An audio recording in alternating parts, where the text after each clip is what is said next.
Evet.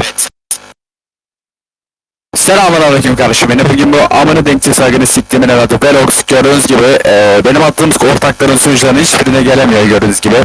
Burada adamlarına doğru yükseldim, adamlarına doğru böyle spam falan attım. Yani video sabahlayıp solda spam attım. Hiçbiri benim karşıma çıkamadı. Bu Velox abiniz bu kadar mı kardeşim benim? Bu kadar mı Velox abiniz? Her şeyi kurdum ben burada.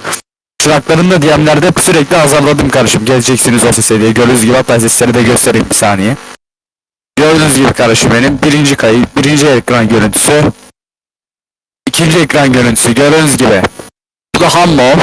Hepinize burada başlıyorum kardeşim. Hepinizi de gelin benim sunucuma, it gibi benim sunucuma başlayın. İsteklerin gelin şimdi.